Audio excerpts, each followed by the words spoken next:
ਸਤਿ ਸ਼੍ਰੀ ਅਕਾਲ ਜੀ। ਅੱਜ ਦੀ ਕਹਾਣੀ ਹੈ ਇੱਕ ਹੌਂਕਾ। ਅੰਮ੍ਰਿਤਾ ਪ੍ਰੀਤਮਾ ਦੁਆਰਾ ਲਿਖੀ ਗਈ ਕਹਾਣੀ। ਕਰਮੋ ਨੇ ਗਵੜੇ ਵਿੱਚ ਲੱਸੀ ਪਵਾਈ ਤੇ ਫੇਰ ਅੱਧਿਓਂ ਹੀ ਬਹੁਤੇ ਖਾਲੀ ਗੜਵੇ ਨੂੰ ਵੇਂਹਦੀ ਹੋਈ ਆਖਣ ਲੱਗੀ, ਅੱਜ ਵੱਡੀ ਸਰਦਾਰਨੀ ਨਹੀਂ ਦਿਸੀ, ਕਿਤੇ ਸੁੱਖ ਨਾਲ ਰਾਜੀ ਤੇ ਹੈ। ਸਰਦਾਰਨੀ ਨਿਹਾਲ ਕੌਰ ਹੁਣੇ ਘੜੀ ਕੁ ਪਹਿਲਾਂ ਚੌਂਕੇ ਵਿੱਚ ਆਈ ਸੀ। ਚੁੱਲ੍ਹੇ ਉੱਤੇ ਰਿੱਝਦੀ ਖੀਰ ਹੇਠਾਂ ਅੱਗ ਦਾ ਭਾਂਬੜ ਵੇਖ ਕੇ ਉਸ ਲੱਕੜਾਂ ਪਿਛਾਂਹ ਖਿੱਚ ਦਿੱਤੀਆਂ ਸਨ। ਵੀਰੋ ਕੁੜੀਏ, ਖੀਰਾਂ ਕਦੇ ਏਡੀ ਅੱਗ 'ਤੇ ਵੀ ਰਿੱਝਦੀਆਂ ਨੇ? ਖੀਰ ਹੇਠਾਂ ਠਾਡੀ ਮੱਠੀ ਅੱਗ ਬਾਲੀ ਦੀ ਏ, ਉਸ ਨੇ ਆਖਿਆ ਸੀ ਤੇ ਫੇਰ ਚੁੱਲ੍ਹੇ ਦੇ ਕੋਲ ਲੱਕੜ ਦੀ ਪਟੜੀ ਡਾਹ ਕੇ ਉਸ ਪਟੜੀ ਉੱਤੇ ਬਹਿੰਦੀ ਖੀਰ ਦੇ ਪਤੀਲੇ ਵਿੱਚ ਕੜਛੀ ਫੇਰਨ ਲੱਗ ਪਈ ਸੀ। ਸਵੇਰੇ ਦਹੀਂ ਦੀ ਚਾਟੀ ਉਸ ਨੇ ਆਪ ਰਿੜਕੀ ਸੀ, ਪਰ ਲੱਸੀ ਪੁਣਦੀ ਨੇ ਵੀਰੋ ਨੂੰ ਆਖਿਆ ਸੀ ਕਿ ਉਹ ਹੁਣ ਘੜੀ ਕੁ ਆਰਾਮ ਕਰੇਗੀ। ਜਿਹੜਾ ਵੀ ਕਾਮੀ ਕਮੀਨ ਆਵੇ, ਵੀਰੋ ਉਸ ਨੂੰ ਲੱਸੀ ਦੇ ਦੇਵੇ। ਸ਼ਾਇਦ ਹੋਰਨਾਂ ਕਾਮੀਆਂ ਨੇ ਵੀ ਲੱਸੀ ਲੈਣ ਲੱਗਿਆਂ ਇਹ ਗੱਲ ਪੁੱਛੀ ਹੋਵੇਗੀ, ਪਰ ਨਿਹਾਲ ਕੌਰ ਨੂੰ ਪਤਾ ਨਹੀਂ। ਉਹ ਅੰਦਰਲੇ ਕਮਰੇ ਵਿੱਚ ਸੀ, ਪਰ ਇਸ ਵੇਲੇ ਜਦੋਂ ਉਹ ਚੌਂਕੇ ਵਿੱਚ ਬੈਠੀ ਹੋਈ ਸੀ ਤਾਂ ਦਹਿਲੀਜ਼ਾਂ ਤੋਂ ਬਾਹਰ ਬੈਠੀ ਹੋਈ ਕਰਮੋ ਦੀ ਆਵਾਜ਼ ਉਸ ਨੇ ਆਪ ਸੁਣੀ। ਰਾਜੀ ਆਂ ਕਰਮੋ, ਤੂੰ ਰਾਜੀ ਏਂ? ਨਿਹਾਲ ਕੌਰ ਨੇ ਅੰਦਰੋਂ ਆਵਾਜ਼ ਦਿੱਤੀ। ਕਰਮੋ ਨੇ ਛੇਤੀ ਨਾਲ ਦਹਿਲੀਜ਼ਾਂ ਦੇ ਕੋਲ ਆ ਕੇ ਅੰਦਰ ਵੱਲ ਝਾਕਦਿਆਂ ਤੇ ਆਪਣੇ ਇੱਕ ਹੱਥ ਨੂੰ ਮੱਥੇ ਨਾਲ ਛੂੰਹਦਿਆਂ ਆਖਣ ਲੱਗੀ, ਤੈਨੂੰ ਸੱਤੇ ਖੈਰਾਂ ਸਰਦਾਰਨੀ, ਅੱਜ ਤੈਨੂੰ ਡਿੱਠਾ ਨਹੀਂ ਸੀ। ਮੈਂ ਆਖਿਆ ਮੇਰੀ ਸਰਦਾਰਨੀ ਵੱਲ ਹੋਵਾਂ ਸਹੀ। ਕੰਮੀ ਕਮੀਨ ਸਾਰੇ ਹੀ ਨਿਹਾਲ ਕੌਰ ਦੀਆਂ ਬਲਾਈ ਲੈਂਦੇ ਸਨ। ਇਹ ਨਵੀਂ ਗੱਲ ਨਹੀਂ ਸੀ, ਪਰ ਤਾਂ ਹੀ ਨਿਹਾਲ ਕੌਰ ਨੂੰ ਜਾਪਿਆ ਕਿ ਕਰਮੋ ਨੇ ਲੱਸੀ ਲੈਂਦਿਆਂ ਹੀ ਜਿਹੜਾ ਉਸ ਨੂੰ ਯਾਦ ਕੀਤਾ ਸੀ, ਜ਼ਰੂਰ ਕੋਈ ਹੋਰ ਗੱਲ ਸੀ। ਤਾਈਉਂ ਜੋ ਨਿਹਾਲ ਕੌਰ ਨੇ ਕਰਮੋ ਵੱਲ ਵੇਖਿਆ ਤਾਂ ਕਰਮੋ ਨੇ ਗੜਵੇ ਦਾ ਮੂੰਹ ਉਡਾ ਕੇ ਉਸ ਦੇ ਵੱਲ ਕੀਤਾ ਹੋਇਆ ਸੀ। ਨਿਹਾਲ ਕੌਰ ਸਮਝ ਗਈ ਸੀ ਤੇ ਵੀਰੋ ਵੱਲ ਦੇਖਦੀ ਆਖਣ ਲੱਗੀ, ਮਖੇ ਕਰਮੋ ਨੂੰ ਗਵੜਾ ਭਰ ਦਿਆ ਕਰ, ਇਹਦੇ ਨਿੱਕੇ ਨਿੱਕੇ ਜੀਅ ਨੇ ਲੱਸੀ ਪੀਣ ਵਾਲੇ। ਰੱਬ ਤੈਨੂੰ ਬਹੁਤ ਦੇਵੇ, ਤੇਰੇ ਹੱਥ ਇੰਨੇ ਸਬਰ ਕੀਤੇ ਨੇ ਕਿ ਨਿਆਣੇ ਦੋ ਦੋ ਵਾਰ ਲੱਸੀ ਚਾੜ੍ਹ ਜਾਂਦੇ ਨੇ। ਹੋਰ ਲੱਸੀ ਲੈਂਦੀ ਕਰਮੋ ਨੇ ਆਖਿਆ, ਤੇ ਭਾਵੇਂ ਇਸ ਵੇਲੇ ਉਸ ਨੂੰ ਲੱਸੀ ਦਿੰਦੇ ਹੱਥ ਵੀਰੋ ਦੇ ਸਨ, ਪਰ ਕਰਮੋ ਜੋ ਕੁਝ ਆਖਦੀ ਪਈ ਸੀ ਉਹ ਨਿਹਾਲ ਕੌਰ ਦੇ ਹੱਥਾਂ ਨੂੰ ਆਖਦੀ ਪਈ ਸੀ। ਕਰਮੋ ਚਲੀ ਗਈ ਤਾਂ ਨਿਹਾਲ ਕੌਰ ਨੂੰ ਉਸ ਦੀਆਂ ਅਸੀਸਾਂ ਭੁੱਲ ਗਈਆਂ। ਸਿਰਫ ਉਹਦਾ ਆਖਿਆ ਹੋਇਆ ਇੱਕ ਲਫ਼ਜ਼ ਚੇਤੇ ਰਹਿ ਗਿਆ, ਵੱਡੀ ਸਰਦਾਰਨੀ।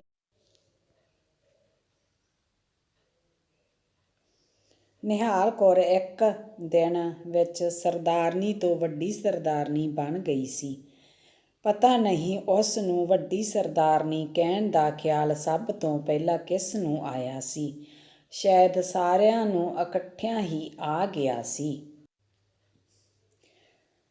ਘਰ ਦੀ ਮਹਿਰੀ ਤੋਂ ਲੈ ਕੇ ਕਾਰਖਾਨੇ ਦੇ ਸਾਰੇ ਮੁਨਸ਼ੀ, ਮੁਨੀਮ ਤੇ ਕੰਮੀ ਕਮੀਨ ਉਸ ਨੂੰ ਵੱਡੀ ਸਰਦਾਰਨੀ ਕਹਿਣ ਲੱਗ ਪਏ ਸਨ।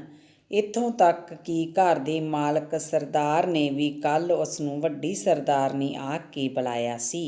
ਤੇ ਫੇਰ ਨਿਹਾਲ ਕੌਰ ਨੂੰ ਖਿਆਲ ਆਇਆ ਕਿ ਪਰਸੋਂ ਉਸ ਨੇ ਆਪ ਹੀ ਤਾਂ ਮਹਿਰੀ ਨੂੰ ਆਖਿਆ ਸੀ ਕਿ ਜਾ ਛੋਟੀ ਸਰਦਾਰਨੀ ਨੂੰ ਉਹਦੇ ਕਮਰੇ ਵਿੱਚੋਂ ਬੁਲਾ ਲਿਆ।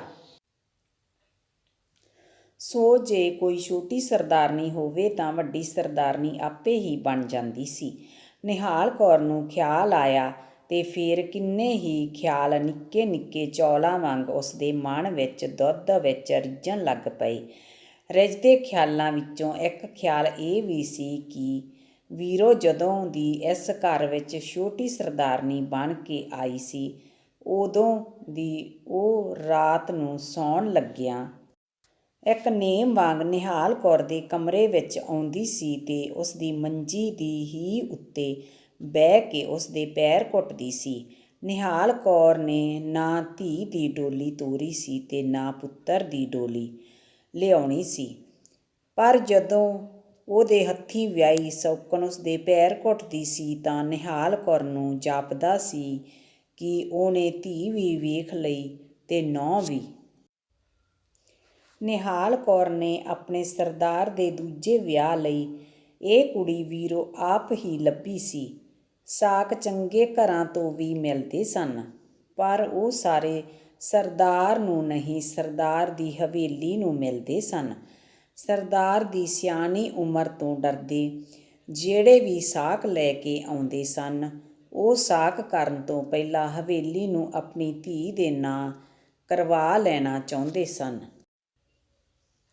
ਸਰਦਾਰ ਆਪਣੀ ਹਵੇਲੀ ਦਾ ਵਾਰਸ ਜ਼ਰੂਰ ਲੱਭਦਾ ਸੀ, ਪਰ ਹਵੇਲੀ ਨੂੰ ਉਸ ਔਰਤ ਦੇ ਨਾਂ ਨਹੀਂ ਸੀ ਕਰ ਸਕਦਾ ਜਿਹਦੀ ਕੁੱਖ ਨੇ ਵਾਰਸ ਤੇ ਪਤਾ ਨਹੀਂ ਕਦੋਂ ਜੰਮਣਾ ਸੀ। ਹਾਲ ਦੀ ਘੜੀ ਸਿਰਫ ਉਸ ਦੀ ਭਵਿੱਖਬਾਣੀ ਕਰਨੀ ਸੀ ਤੇ ਸਰਦਾਰ ਨੇ ਦੂਜਾ ਵਿਆਹ ਕਰਨ ਤੋਂ ਨਾਂਹ ਕਰ ਦਿੱਤੀ ਸੀ, ਪਰ ਇਹ ਨਾਂਹ ਵਿੱਚ ਇੱਕ ਹੌਂਕਾ ਰਲਿਆ ਹੋਇਆ ਸੀ। ਨਿਹਾਲ ਕੌਰ ਨੇ ਇਹ ਹੌਂਕਾ ਸੁਣਿਆ ਸੀ ਤੇ ਇੰਜ ਉਸ ਨੇ ਇੱਕ ਬੜੇ ਨਿਮਾਣੇ ਜਿਹੇ ਘਰ ਦੀ ਇਹ ਵੀਰੋ ਲੱਭ ਕੇ ਆਪਣੇ ਸਰਦਾਰ ਨੂੰ ਦੇ ਦਿੱਤੀ ਸੀ ਤੇ ਉਹਦੇ ਬਦਲੇ ਵਿੱਚ ਉਸਦਾ ਹੌਂਕਾ ਆਪ ਲੈ ਲਿਆ ਸੀ।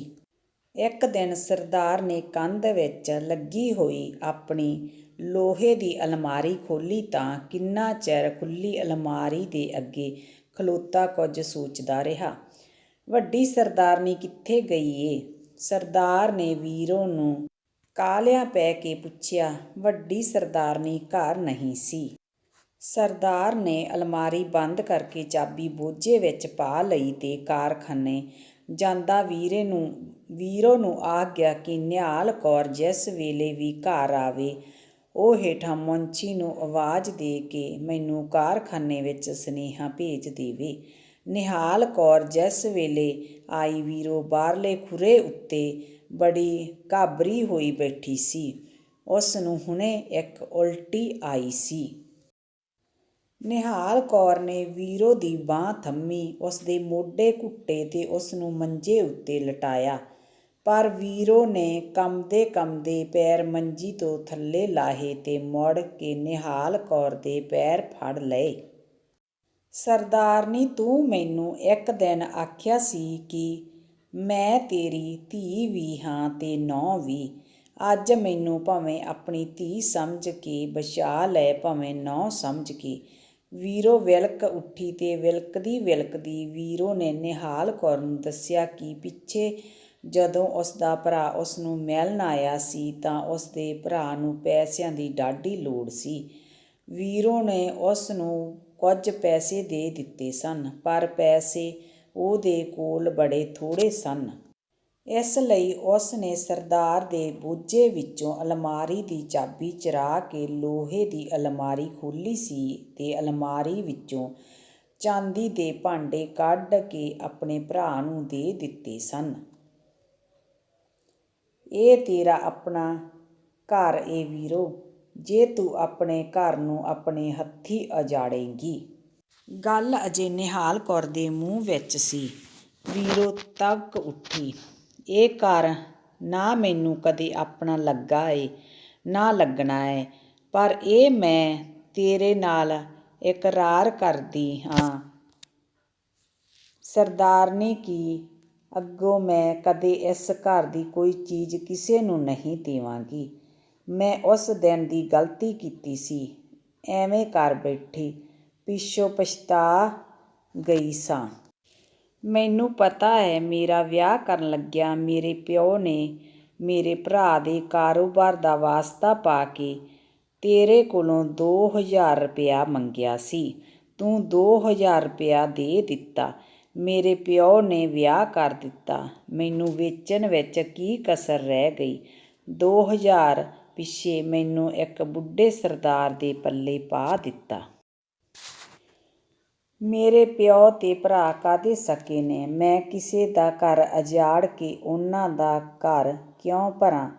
ਵੀਰੋ ਨਿਹਾਲ ਕੌਰ ਤਰਪਕ ਕੇ ਵੀਰੋ ਦੇ ਮੂੰਹ ਵੱਲ ਵੇਖਣ ਲੱਗ ਪਈ। ਨਿਹਾਲ ਕੌਰ ਨੇ ਵੀਰੋ ਦੀ ਲਾਜ ਰੱਖ ਲਈ। ਸਰਦਾਰ ਨੂੰ ਕਹਿ ਦਿੱਤਾ ਕਿ ਅਲਮਾਰੀ ਵਿੱਚ ਪਏ ਹੋਏ ਚਾਂਦੀ ਦੇ ਭਾਂਡੇ ਬੜੇ ਪੁਰਾਣੇ ਢੰਗ ਦੇ ਸਨ। ਉਹਨੇ ਉਹ ਭਾਂਡੇ ਕੱਢ ਕੇ ਤੇ ਕੁਝ ਚਾਂਦੀ ਆਪਣੇ ਕੋਲੋਂ ਪਵਾ ਕੇ ਸੁਨਿਆਰੇ ਨੂੰ ਨਵੇਂ ਭਾਂਡੇ ਘੜਨੇ ਦਿੱਤੇ ਹੋਏ ਸਨ। ਸਰਦਾਰ ਦਾ ਫਿਕਰ ਮੁੱਕ ਗਿਆ, ਪਰ ਨਿਹਾਲ ਕੌਰ ਜਦੋਂ ਵੀ ਵੀਰੋ ਦੇ ਮੂੰਹ ਵੱਲ ਵੇਖਦੀ ਉਸਦੇ ਮਨ ਵਿੱਚ ਇੱਕ ਫਿਕਰ ਛਿੜ ਪੈਂਦਾ। ਵੀਰੋ ਦੀਆਂ ਕਾਲੀਆਂ ਭੌਰਿਆਂ ਵਰਗੀਆਂ ਅੱਖਾਂ ਸਨ। ਰੰਗ ਜ਼ਰਾ ਕੁ ਸੌਲਾ ਸੀ, ਪਰ ਸੌਲੇ ਰੰਗ ਵਿੱਚ ਜਵਾਨੀ ਪੀਡੇ ਆਟੇ ਵਾਂਗ ਗੁੱਝੀ ਹੋਈ ਸੀ। ਉਹਦੀਆਂ ਬਾਹਾਂ ਵੇਲਿਆਂ ਵਾਂਗ ਗੋਲ ਤੇ ਪੀਡੀਆਂ ਸਨ। ਮਾਸ ਉੱਤੇ ਚੁੰਡੀ ਨਹੀਂ ਸੀ ਭਰੀ ਜਾਂਦੀ। ਨਿਹਾਲ ਕੌਰ ਨੂੰ ਜਾਪਣ ਲੱਗ ਪਿਆ ਕਿ ਸਰਦਾਰ ਕੋਲੋਂ ਜਿਹੜਾ ਹੌਂਕਾ ਲੈ ਕੇ ਉਸ ਨੇ ਆਪਣੇ ਜੁੰਮੇ ਪਾ ਲਿਆ ਸੀ, ਵੀਰੋ ਨੇ ਉਹੀ ਹੌਂਕਾ ਉਸ ਦੇ ਕੋਲੋਂ ਲੈ ਕੇ ਆਪਣੀ ਛਾਤੀ ਵਿੱਚ ਪਾ ਲਿਆ ਸੀ। ਤੇ ਫੇਰ ਵੀਰੋ ਨੂੰ ਦਿਨ ਚੜ੍ਹ ਗਏ। ਹਵੇਲੀ ਬਹੁਤ ਵੱਡੀ ਸੀ, ਪਰ ਮੁਬਾਰਕਾਂ ਇੰਨੀਆਂ ਸਨ ਕਿ ਹਵੇਲੀ ਵਿੱਚ ਮਿਆਉਂਦੀਆਂ ਨਹੀਂ ਸਨ। ਸਰਦਾਰ ਦਾ ਪੈਰ ਭੂਏ 'ਤੇ ਨਹੀਂ ਸੀ ਲੱਗਦਾ ਤੇ ਨਿਹਾਲ ਕੌਰ ਵੀਰੋ ਨੂੰ ਪੈਰ ਭੂਏ 'ਤੇ ਨਹੀਂ ਸੀ ਲਾਉਣ ਦਿੰਦੀ। ਪਰ ਲੋਕ ਤਾਂ ਸਰਦਾਰ ਨੂੰ ਇੰਨੀਆਂ ਮੁਬਾਰਕਾਂ ਦਿੰਦੇ ਸਨ, ਨਾ ਵੀਰੋ ਨੂੰ ਜਿੰਨੀਆਂ ਨਿਹਾਲ ਕੌਰ ਨੂੰ। ਮੈਂ ਜੰਮਦਾ ਝੋਲੀ ਪਵਾ ਲੈਣਾ ਏ, ਪਿੱਛੋਂ ਨਾ ਆਖੀਂ। ਮੈਂ ਵੱਡੀ ਸਰਦਾਰਨੀ ਆਂ, ਤੂੰ ਛੋਟੀ ਸਰਦਾਰਨੀ ਏ, ਸੋ ਪਹਿਲਾਂ ਪੁੱਤਰ ਵੀ ਵੱਡੀ ਦਾ, ਪਿੱਛੋਂ ਹੋਰ ਜਿਹੜੇ ਜੰਮੇਗੀ ਉਹ ਤੇਰੇ। ਨਿਹਾਲ ਕੌਰ ਹੱਸ ਕੇ ਵੀਰੋ ਨੂੰ ਆਖਦੀ। ਨਿਹਾਲ ਕੌਰ ਨੂੰ ਆਪ ਨਹੀਂ ਸੀ ਪਤਾ ਲੱਗਦਾ ਪਿਆ ਕਿ ਉਹਦੇ ਮਨ ਵਿੱਚ ਕੋਈ ਗੁੱਝਾ ਛਿਪਾ ਹੀ ਮਲਾਲ ਕਿਉਂ ਨਹੀਂ ਸੀ। ਉਹਨੇ ਆਪਣੇ ਹੱਥੀਂ ਆਪਣਾ ਖਾਵੰਦ ਇੱਕ ਪਰਾਈ ਔਰਤ ਨੂੰ ਦੇ ਦਿੱਤਾ ਸੀ ਤੇ ਹੁਣ ਉਸ ਨੇ ਸਾਰੀ ਜ਼ਮੀਨ ਜਾਇਦਾਦ ਵੀ ਇੱਕ ਪਰਾਈ ਔਰਤ ਦੇ ਪੁੱਤਰ ਨੂੰ ਦੇ ਦੇਣੀ ਸੀ। ਟੂਣੇ ਹਰਗੇ, ਮੈਂ ਕਿਹੜੇ ਵੇਲੇ ਤੈਨੂੰ ਆਪਣੀ ਨਹੁੰ ਤੇ ਧੀ ਆਖਿਆ ਸੀ?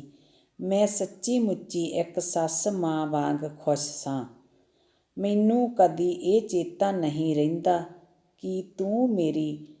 ਨਿਹਾਲ ਕੌਰ ਦੀ ਇਸ ਗੱਲ ਨੂੰ ਵੀਰੋ ਟੁੱਕ ਦਿੰਦੀ ਤੇ ਹੱਸ ਕੇ ਆਖਦੀ, ਸਰਦਾਰਨੀ, ਮੈਂ ਭਾਵੇਂ ਤੇਰੀ ਕੁੱਝ ਲੱਗਦੀ ਆਂ ਤੇ ਭਾਵੇਂ ਨੀ, ਪਰ ਇਹ ਮੈਨੂੰ ਪਤਾ ਏ ਕਿ ਮੈਂ ਤੇਰੀ ਸੌਕਣ ਨਹੀਂ ਲੱਗਦੀ।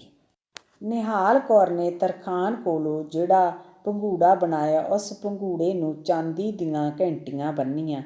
ਸੁੱਚੇ ਪੱਟ ਦੀ ਉਸ ਨੇ ਨਿੱਕੀ ਜਿਹੀ ਰਜਾਈ ਬਣਾਈ। ਸ਼ਹਿਰ ਦਾ ਇੱਕ ਅੰਗਰੇਜ਼ ਅਫਸਰ ਇੱਕ ਮਹੀਨੇ ਛੁੱਟੀ ਵਲੈਤ ਚੱਲਿਆ ਸੀ। ਵਲੈਤੋਂ ਸਵਾਟਰ ਰੇਸ਼ਮ ਵਰਗੇ ਹੁੰਦੇ ਨੇ, ਨਿਹਾਲ ਕੌਰ ਨੇ ਆਖਿਆ ਸੀ ਤੇ ਉਸ ਅੰਗਰੇਜ਼ ਅਫਸਰ ਨੂੰ ਪੱਕੀ ਕੀਤੀ ਕਿ ਉਹ ਨਿੱਕੇ ਨਿੱਕੇ 2 ਸਵਾਟਰ ਉੱਥੋਂ ਖਰੀਦ ਕੇ ਜ਼ਰੂਰ ਲਿਆਵੇ। ਆਪਣੇ ਵੇਲੇ ਨਿਹਾਲ ਕੌਰ ਨੇ ਸਿਆਣੀਆਂ ਦਾਈਆਂ ਨੂੰ ਵੀ ਵਿਖਾਇਆ ਸੀ ਤੇ ਵੱਡੇ ਸ਼ਹਿਰਾਂ ਵਿੱਚ ਜਾ ਕੇ ਡਾਕਟਰ ਨੂੰ ਵੀ, ਪਰ ਆਪਣੇ ਵੇਲੇ ਕਦੇ ਕਿਸੇ ਦੇ ਦੇਵਤੇ ਦੀ ਮਾਨਤ ਨਹੀਂ ਸੀ ਮੰਨੀ।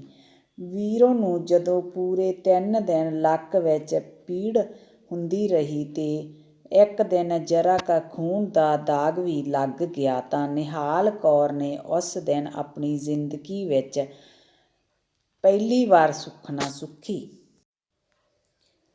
ਇੱਕ ਨਾਚ ਕਰਨ ਦਾ ਵੇਲਾ ਸੀ। ਵੀਰੋ ਚਾਹੁੰਦੀ ਤਾਂ ਦੂਰ ਦਸੌਰ ਦੀਆਂ ਫਰਮਾਇਸ਼ਾਂ ਵੀ ਪਾ ਸਕਦੀ ਸੀ। ਸਰਦਾਰ ਹੁਣ ਉਹਦੇ ਮੂੰਹ ਵੱਲ ਵੇਖਦਾ, ਉਹਦੇ ਮੂੰਹ ਦਾ ਬੋਲ ਉਡੀਕਦਾ ਸੀ, ਪਰ ਨਿਹਾਲ ਕੌਰ ਨੂੰ ਪਤਾ ਸੀ ਕਿ ਵੀਰੋ ਦੀ ਸੰਗ ਅਜੇ ਇੰਨੀ ਸੀ ਕਿ ਉਹਦੇ ਨਿਗੂਣੀ ਅਚਾਰ ਦੀ ਫਾੜੀ ਵੀ ਮੰਗਣੀ ਹੁੰਦੀ ਤਾਂ 2 ਵਾਰੀ ਝਾਕ ਕੇ ਨਿਹਾਲ ਕੌਰ ਦੇ ਮੂੰਹ ਵੱਲ ਵੇਖਦੀ। ਇਸ ਲਈ ਨਿਹਾਲ ਕੌਰ ਆਪ ਵੀ ਵੀਰੋ ਦੇ ਮਾਣ ਦਾ ਖਿਆਲ ਰੱਖਦੀ ਸੀ। ਇਸ ਸਾਰੇ ਵੇਲੇ ਵਿੱਚ ਵੀਰੋ ਨੇ ਆਪਣੇ ਮੂੰਹੋਂ ਜੇ ਕੁਝ ਜ਼ੋਰ ਨਾਲ ਆਖਿਆ ਸੀ ਤਾਂ ਇੱਕੋ ਗੱਲ ਆਖੀ ਸੀ ਕਿ ਵਿਹੜੇ ਵਿੱਚ ਰੱਸੀ ਨਾਲ ਟੰਗੇ ਹੋਏ ਗੂੰਗਲੂਆਂ ਦੇ ਹਾਰ ਲਾ ਕੇ ਪਰੇ ਰੱਖ ਦਿਓ। ਇਹਨਾਂ ਨੂੰ ਦੇਖ ਕੇ ਮੇਰੇ ਜੀਅ ਨੂੰ ਕੁਝ ਹੁੰਦਾ ਹੈ। ਗੂੰਗਲੂਆਂ ਦੀਆਂ ਕਚਰੀਆਂ ਇਸ ਤਰ੍ਹਾਂ ਜਾਪਦੀਆਂ ਨੇ ਜਿਵੇਂ ਕਿਸੇ ਦਾ ਮਾਸ ਪਿਲ-ਪਿਲ ਕਰਦਾ ਹੋਵੇ। ਵੀਰੋ ਨੇ ਆਖਿਆ ਸੀ ਤੇ ਸੁੱਕਦੇ ਗੂੰਗਲੂਆਂ ਵੱਲ ਵੇਖਦੀ ਅਵਾਕਣ ਲੱਗ ਪਈ ਸੀ। ਫਿਰ ਵੀਰੋ ਦੇ ਮਨ ਵਿੱਚ ਪਤਾ ਨਹੀਂ ਕੀ ਆਇਆ। ਜਦੋਂ ਉਸਨੂੰ 9ਵਾਂ ਮਹੀਨਾ ਲੱਗ ਪਿਆ ਤਾਂ ਉਸ ਨੇ ਜ਼ਿੱਦ ਫੜ ਲਈ ਕਿ ਉਹ ਆਪਣੇ ਪੇਕੇ ਘਰ ਆਪਣਾ ਜਣੇਪਾ ਕੱਟੇਗੀ। ਸਰਦਾਰ ਉਸਦੀ ਜ਼ਿੱਦ ਨਹੀਂ ਸੀ ਮੰਨਦਾ। ਨਿਹਾਲ ਕੌਰ ਉਸਦੇ ਵਾਸਤੇ ਪਾਂਦੀ ਸੀ, ਪਰ ਵੀਰੋ ਨੇ ਇੱਕ ਹੀ ਹੱਠ ਫੜ ਲਿਆ ਸੀ ਕਿ ਉਸਦੇ ਪਿੰਡ ਇੱਕ ਬੁੱਢੀ ਦਾਈ ਬੜੀ ਸਿਆਣੀ ਏ। ਉਸਨੂੰ ਸਿਰਫ ਉਸੇ ਦਾਈ ਉੱਤੇ ਇਤਬਾਰ ਹੈ, ਹੋਰ ਕਿਸੇ ਉੱਤੇ ਨਹੀਂ, ਤੇ ਉਸਨੂੰ ਯਕੀਨ ਹੈ ਕਿ ਜੇ ਉਹ ਇੱਥੇ ਰਹੀ ਤਾਂ ਸ਼ਹਿਰੀ ਡਾਕਟਰਨੀਆਂ ਦੇ ਹੱਥੋਂ ਜ਼ਰੂਰ ਮਰ ਜਾਵੇਗੀ। ਇਹ ਡਰ ਬੜਾ ਮਾੜਾ ਹੁੰਦਾ ਹੈ। ਡਾਕਟਰਾਂ ਨੇ ਵੀ ਸਰਦਾਰ ਨੂੰ ਸਲਾਹ ਦਿੱਤੀ, ਪਰ ਸਰਦਾਰ ਦੇ ਮਨ ਵਿੱਚ ਕੁਝ ਹੋਰ ਹੀ ਡਰ ਸੀ। ਉਹ ਨਿਹਾਲ ਕੌਰ ਨੂੰ ਇਕੱਲੇ ਵਾਂਝੇ ਲਿਜਾ ਕੇ ਆਖਣ ਲੱਗਾ, ਮੈਨੂੰ ਡਰ ਏ ਕਿ ਜੇ ਇਹਨੂੰ ਉੱਥੇ ਕੁੜੀ ਹੋਈ ਤਾਂ ਇਹਦੇ ਮਾਪਿਆਂ ਨੇ ਕਿਸੇ ਦੇ ਮੁੰਡੇ ਨਾਲ ਉਹ ਕੁੜੀ ਵਟਾ ਦੇਣੀ ਏ। ਮੈਂ ਅੱਗੇ ਇਹੋ ਜਿਹੀਆਂ ਕਈ ਗੱਲਾਂ ਸੁਣੀਆਂ ਹੋਈਆਂ ਨੇ। ਉਹਨਾਂ ਨੂੰ ਲਾਲਚ ਹੁੰਦਾ ਹੈ ਕਿ ਮੁੰਡਾ ਹੋਵੇਗਾ ਤਾਂ ਵੱਡਾ ਹੋ ਕੇ ਜਾਇਦਾਦ ਦਾ ਵਾਰਸ ਬਣੇਗਾ। ਫਿਰ ਇਹਦਾ ਤਾਂ ਇਹੋ ਇਲਾਜ ਹੈ ਕਿ ਮੈਂ ਇਹਦੇ ਨਾਲ ਚਲੀ ਜਾਂਦੀ ਆਂ। ਮੇਰੇ ਕੋਲ ਹੁੰਦਿਆਂ ਉਹ ਕੁਝ ਨਹੀਂ ਕਰ ਸਕਣਗੇ। ਨਿਹਾਲ ਕੌਰ ਨੇ ਸੋਚ ਕੇ ਆਖਿਆ। ਸਰਦਾਰ ਮੰਨ ਗਿਆ। ਵੀਰੋ ਨੇ ਵੀ ਕੋਈ ਉਜਰ ਨਾ ਕੀਤਾ। ਨਿਹਾਲ ਕੌਰ ਨੇ ਘਰ ਦੀ ਮੈਰੀ ਨੂੰ ਹੀ ਸੇਵਾ ਕਰਨ ਲਈ ਨਾਲ ਲੈ ਗਈ ਤੇ ਵੀਰੋ ਨੂੰ ਲੈ ਕੇ ਵੀਰੋ ਦੇ ਪੇਕੇ ਚਲੀ ਗਈ। ਵੀਰੋ ਦਾ ਜਣੇਪਾ ਔਖਾ ਨਹੀਂ ਸੀ। ਉਹ ਭਰ ਜਵਾਨ ਸੀ, ਤੰਦਰੁਸਤ ਵੀ ਬੜੀ ਸੀ।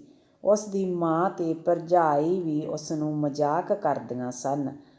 ਇਹ ਤਾਂ ਐਵੇਂ ਡਰਦੀ ਏ, ਪੁੱਤ ਜੰਮਣ ਦਾ ਕੀ ਹੁੰਦਾ ਏ। ਇੱਕ ਚੀਕ ਮਾਰੀ ਤੇ ਪੁੱਤ ਜੰਮ ਛੱਡਿਆ। ਨਿਹਾਲ ਕੌਰ ਨੇ ਵੀਰੋ ਦੇ ਪੇਕਿਆਂ ਤੇ ਕਿਸੇ ਤਰ੍ਹਾਂ ਦਾ ਵੀ ਭਾਰ ਨਹੀਂ ਸੀ ਪੈਣ ਦਿੱਤਾ। ਖੁੱਲ੍ਹੇ ਹੱਥੀਂ ਖਰਚ ਕਰਦੀ ਸੀ। ਸਾਰੇ ਉਸਨੂੰ ਸਰਦਾਰਨੀ ਆਖ ਕੇ ਥੱਕਦੇ ਨਹੀਂ ਸਨ। ਨਿਹਾਲ ਕੌਰ ਹੱਸ ਕੇ ਆਖਦੀ, ਇੱਕ ਚੀਕ ਮਾਰੀ ਤਾਂ ਪੁੱਤ ਜੰਮ ਛੱਡਿਆ, ਪਰ ਜੇ ਧੀ ਜੰਮਣੀ ਹੋਵੇ ਤਾਂ। ਵੀਰੋ ਦੀ ਭਰਜਾਈ ਖਿੜ ਹੱਸਦੀ ਆਖਦੀ, 2 ਚੀਕਾਂ ਮਾਰੀਆਂ ਤੇ ਧੀ ਜੰਮ ਛੱਡੀ। ਧੀ ਦੀ ਵਾਰੀ 2 ਚੀਕਾਂ। ਨਿਹਾਲ ਕੌਰ ਹੱਸ ਕੇ ਪੁੱਛਦੀ, ਇੱਕ ਚੀਕ ਪੀੜ ਦੀ ਤੇ ਇੱਕ ਚੀਕ ਗਮ ਦੀ। ਵੀਰੋ ਦੀ ਭਰਜਾਈ ਆਖਦੀ, ਖੁਸ਼ੀਆਂ ਤੇ ਪੁੱਤਰਾਂ ਦੀਆਂ ਹੁੰਦੀਆਂ ਨੇ, ਧੀਆਂ ਦੀ ਕਾਹਦੀ ਖੁਸ਼ੀ। ਨਿਹਾਲ ਕੌਰ ਨੂੰ ਭਵੇਂ ਆਪਣੇ ਮਨ ਵਿੱਚ ਇੱਕ ਵਾਰੀ ਡਾਢੀ ਚੀਸ ਪਈ, ਮੈਂ ਤਾਂ ਜ਼ਿੰਦਗੀ ਵਿੱਚ ਨਾ ਇੱਕ ਚੀਕ ਮਾਰੀ ਕੇ ਵੇਖੀ ਨਾ 2। ਪਰ ਉਸ ਨੇ ਆਪਣੇ ਹੱਸਦੇ ਹੋਠਾਂ ਨਾਲ ਆਪਣੀ ਚੀਸ ਨੂੰ ਇਸ ਤਰ੍ਹਾਂ ਪੀ ਲਿਆ ਕਿ ਉਸ ਦੀ ਚੀਸ ਵੀ ਉਸਦੇ ਮੂੰਹ ਵੱਲ ਵੇਖ ਕੇ ਸ਼ਰਮਿੰਦੀ ਹੋ ਗਈ। ਤੇ ਫਿਰ ਜਿਸ ਰਾਤ ਵੀਰੋ ਨੂੰ ਪੀੜਾਂ ਛਿੜੀਆਂ, ਉਹਦੇ ਦੰਦਾਂ ਹੇਠਾਂ ਦਿੱਤੇ ਹੋਏ ਜਵਾਨ ਹੋਠਾਂ ਨੇ ਉਹਨਾਂ ਪੀੜਾਂ ਨੂੰ ਇਸ ਤਰ੍ਹਾਂ ਜਰ ਲਿਆ ਕਿ ਦੂਜੇ ਕੰਨ ਆਵਾਜ਼ ਨਾ ਪਹੁੰਚੀ। ਸਿਰਫ ਇੱਕੋ ਵਾਰੀ ਉਸਦੀ ਇੱਕ ਚੀਕ ਸੁਣਾਈ ਦਿੱਤੀ ਤੇ ਫਿਰ ਦਾਈ ਨੇ ਵੀਰੋ ਦੀ ਸਰਹਾਦੀ ਵੱਲ ਬੈਠੀ ਹੋਈ ਨਿਹਾਲ ਕੌਰ ਵੱਲ ਵੇਖ ਕੇ ਆਖਿਆ, ਸਰਦਾਰਨੀ ਮੁਬਾਰਕਾਂ ਹੋਣ, ਆ ਤੇਰੀ ਝੋਲੀ ਪੁੱਤਰ ਨਾਲ ਭਰ ਦਿਆਂ। ਨਿਹਾਲ ਕੌਰ ਨੇ ਮੁੰਡੇ ਨੂੰ ਹੀ ਝੋਲੀ ਵਿੱਚ ਪਵਾਇਆ। ਮੁਬਾਰਕਾਂ ਨੂੰ ਵੀ, ਪਰ ਸਵੇਰ ਸਾਰ ਜਿਸ ਵੇਲੇ ਉਹ ਸਰਦਾਰ ਨੂੰ ਤਾਰ ਦੇਣ ਲੱਗੀ ਤਾਂ ਵੀਰੋ ਨੇ ਨਿਹਾਲ ਕੌਰ ਨੂੰ ਆਪਣੇ ਕੋਲ ਬੁਲਾ ਕੇ ਆਪਣੇ ਦੋਵੇਂ ਹੱਥ ਉਸਦੇ ਪੈਰਾਂ ਉੱਤੇ ਰੱਖ ਦਿੱਤੇ। ਸਰਦਾਰਨੀ, ਮੈਂ ਜੱਗ ਜਹਾਨ ਅੱਗੇ ਝੂਠ ਬੋਲ ਸਕਦੀ ਹਾਂ, ਪਰ ਤੇਰੇ ਅੱਗੇ ਨਹੀਂ। ਇਹ ਮੁੰਡਾ ਤੇਰੇ ਸਰਦਾਰ ਦਾ ਨਹੀਂ। ਵੀਰੋ ਨਿਹਾਲ ਕੌਰ ਨੂੰ ਜਾਪਿਆ ਉਸ ਦੀ ਜੀਭ ਥਥਲਾਲੀ ਪਈ ਸੀ। ਮੈਂ ਸਰਦਾਰ ਦੀ ਦੇਣਦਾਰ ਨਹੀਂ, ਪਰ ਤੇਰੇ ਦੇਣਦਾਰ ਹਾਂ। ਇਹ ਮੁੰਡਾ ਜੇ ਨਿਰਾ ਸਰਦਾਰ ਦੇ ਵਿਹੜੇ ਵਿੱਚ ਖੇਡਦਾ ਹੁੰਦਾ ਮੈਨੂੰ ਕੋਈ ਉਜ਼ਰ ਨਹੀਂ ਸੀ, ਪਰ ਮੈਂ ਇਹ ਤੇਰੀ ਝੋਲੀ ਨਹੀਂ ਪਾ ਸਕਦੀ। ਇਹ ਤੇਰੀ ਝੋਲੀ ਦੇ ਕਾਬਲ ਨਹੀਂ। ਕੀ ਪਈ ਆਖਦੀ ਏਂ ਵੀਰੋ? ਕੀਤਾ ਤਾਂ ਮੈਂ ਹਾਸੇ ਭਾਣੇ ਸੀ, ਪਰ ਹਾਸੇ ਦਾ ਵਿਨਾਸਾ ਖੌਰੇ ਇੰਝ ਹੀ ਹੁੰਦਾ ਏ। ਪਰ ਤੈਨੂੰ ਸੱਚੀ ਦੱਸਾਂ, ਮੈਨੂੰ ਆਪਣੇ ਲਈ ਕੋਈ ਪਛਤਾਵਾ ਨਹੀਂ। ਜੇ ਕੋਈ ਪਛਤਾਵਾ ਏ ਤਾਂ ਤੇਰੇ ਲਈ। ਵੀਰੋ ਰੋਣ ਲੱਗ ਪਈ। ਤੈਨੂੰ ਯਾਦ ਏ ਮੈਂ ਇੱਕ ਫੇਰਾ ਪੇਕੇ ਆਈ ਸਾਂ ਪਿਛਲੇ ਵਰ੍ਹੇ। ਤੁਹਾਡੇ ਮੁਨਸ਼ੀ ਮੇਰੇ ਨਾਲ ਆਇਆ ਸੀ ਮੈਨੂੰ ਪੇਕਿਆਂ ਨੂੰ ਮਿਲਾਉਣ ਲਈ। ਇੱਥੇ ਸਾਰੇ ਪਿੰਡ ਵਿੱਚ ਇੱਕ ਗੱਲ ਫੈਲੀ ਹੋਈ ਸੀ ਕਿ ਮੇਰੇ ਮਾਪਿਆਂ ਨੇ ਰੁਪਈਏ ਲੈ ਕੇ ਮੈਨੂੰ ਇੱਕ ਬੁੱਢੇ ਸਰਦਾਰ ਨਾਲ ਵਿਆਹ ਦਿੱਤਾ ਸੀ। ਸਰਦਾਰ ਕਦੇ ਇਸ ਪਿੰਡ ਨਹੀਂ ਆਇਆ। ਮੇਰਾ ਪਿਓ ਵੀ ਮੈਨੂੰ ਤੁਹਾਡੇ ਸ਼ਹਿਰ ਲੈ ਗਿਆ ਸੀ ਤੇ ਗੁਰਦੁਆਰੇ ਵਿੱਚ ਲਾਵਾਂ ਪੜ੍ਹਾ ਕੇ ਤੁਹਾਡੇ ਘਰ ਛੱਡ ਆਇਆ ਸੀ। ਮੈਂ ਜਦੋਂ ਪਿੰਡ ਆਈ, ਜਣੀ ਖਣੀ ਨੇ ਮੈਨੂੰ ਪੁੱਛਿਆ ਕਿ ਸਰਦਾਰ ਕਿੰਨਾ ਕੁ ਬੁੱਢਾ ਸੀ।